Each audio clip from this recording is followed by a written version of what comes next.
All right, let's dive right into this explainer. I want you to do me a favor and completely strip away all your modern scientific knowledge. Just toss it out.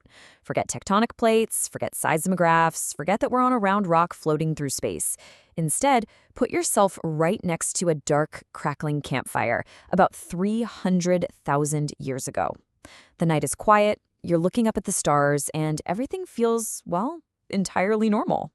But then, out of nowhere, the ground starts to shake. And we're not talking about a tiny passing rumble. The entire Earth is violently heaving beneath you. Trees are rattling wildly, birds explode into the night sky in total panic, and from deep below, you hear this terrifying, massive roar. Now, the shaking might only last 10 seconds, but to your ancient brain, time just stops. Because the one thing in your entire world that was never ever supposed to move, just moved. Which brings us to Section 1, when reality itself breaks. To truly wrap our heads around this ancient experience, we've got to realize that for early humans, the ground wasn't just some geological crust. They didn't see it as shifting tectonic plates. The ground was literally the absolute, unquestionable foundation of reality. Think about normal, predictable nature. A thunderstorm rolls in from the sky. A lion attacks from the brush. Even a flood surges from a river. Sure, those threats are deadly, but they follow patterns. You can understand them. But the unpredictable Earth? A cave that was your safe haven yesterday completely collapses today. Solid rock suddenly behaves like liquid water. It's the chaotic collapse of an environment that was meant to be permanently stable. Your literal reality is broken. Moving into Section 2, the need for intention. Here's the thing about our brains. They violently hate unexplained chaos. One second, the world is perfectly stable, and the next, reality itself is attacking you with zero warning. When the ground roared without a visible cause, early humans didn't have seismology textbooks to consult, right? They were instantly forced into a primal survival mode known as hyperactive agency detection. This is essentially our evolutionary instinct to overdetect intention, or a living agent, behind unexplained events. Basically, when the ground starts rumbling, your brain instantly assumes something deliberately caused it, something giant, and something very much alive. And understanding why this instinct exists is absolutely crucial. Picture yourself in a forest 50,000 years ago. You hear a rustle in the bushes. Now, if you assume it's just the wind, and you're wrong, because it's actually a predator, well, you die. But if you assume it's a predator, even when it's just the wind, you survive. Evolution heavily rewarded the people who imagined a hidden monster over those who just assumed it was random noise. So when the entire Earth shakes, the ancient human brain does exactly what it's wired to do. It naturally searches for the biggest monster imaginable. Let's look at Section 3, a world alive with monsters. You see, early humans didn't neatly divide the world into living and non-living things like we do today. They practiced animism. That's the belief that mountains, rivers, caves, and storms all had their own spirit and consciousness. So an earthquake didn't need a scientific explanation. The Earth itself was alive.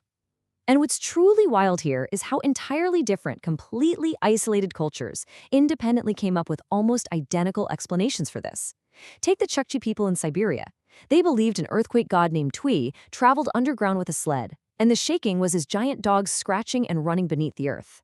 Over in Japan, they blamed a colossal underground catfish called Namazu thrashing around violently beneath the islands. The specific details changed, sure, but the core psychological conclusion was exactly the same everywhere. Something massive is moving down there. And the crazy part? The natural world seemed to constantly confirm this terrifying theory. Look at the warning signs around you. Birds vanishing, dogs panicking, deer fleeing, snakes suddenly leaving their burrows. Scientists today still study this bizarre animal behavior before major seismic events. But imagine being a prehistoric human, noticing all the animals around you totally freaking out for absolutely no visible reason right before the ground begins to roar. Honestly, it would perfectly reinforce the absolute belief that nature was reacting to some invisible, waking beast. But then comes what might be the most horrifying part of the whole ordeal: the aftershock. Just imagine surviving that initial massive earthquake. Your tribe regroups, you relight the fire, tend to the injured, and everyone is finally, slowly calming down. And then the Earth attacks again. Without knowing the science behind fault lines settling, an aftershock wouldn't feel like mere physics. It would feel like a deeply personal, intentional second strike from whatever thing lived beneath your feet. It literally felt like the monster wasn't finished with you yet. Which brings us to Section 4, myths as survival systems. But hey, humans are incredibly resilient, and we adapt unbelievably fast. Those ancient campfire stories about underground monsters, they actually evolved into vital cultural data. Back in the year 1700, a gigantic earthquake and tsunami struck the Pacific Northwest. Generations later, indigenous tribes like the Quileute and Makah passed down these incredibly detailed oral histories about a titanic battle between a thunderbird and a whale. For the longest time, outsiders just brushed this off as a myth, but modern geologists eventually realized something astonishing. This myth is actually highly accurate historical memory, preserved perfectly across centuries without a single written word. A literal tsunami warning was encoded right into the myth itself. Step 1, the story describes the ocean suddenly pulling backward. Step 2, the earth convulses violently during the battle. Step 3, total devastation strikes the coast.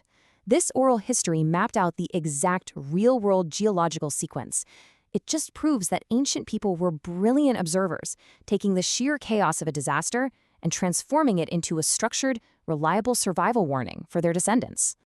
Now on to Section 5, Engineering Against the Shaking. Eventually, humans learned to do more than just observe. They figured out how to actually engineer against the violent earth. And there's a quote that beautifully captures the genius of the ancient Incas living high up in the Andes Mountains. In a region where earthquakes constantly threaten their cities, they developed one of the most brilliant construction techniques in human history. Instead of building rigid walls with weak mortar, they carved these massive, irregular stones that locked together like a giant 3D puzzle. When an earthquake hit, these stones didn't crack apart. They moved. The walls actually swayed and shifted with the seismic waves. As the saying goes, the stones danced. And history definitely provided undeniable proof of this architectural triumph. When massive earthquakes later rocked those exact same cities, the rigid, newer buildings built by the colonial Spanish completely collapsed into rubble.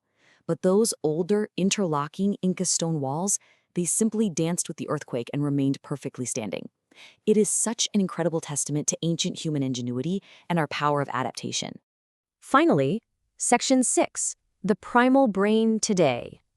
Throughout this explainer, we've seen how nature was just this constant, immense force that regularly reminded early humans of their smallness.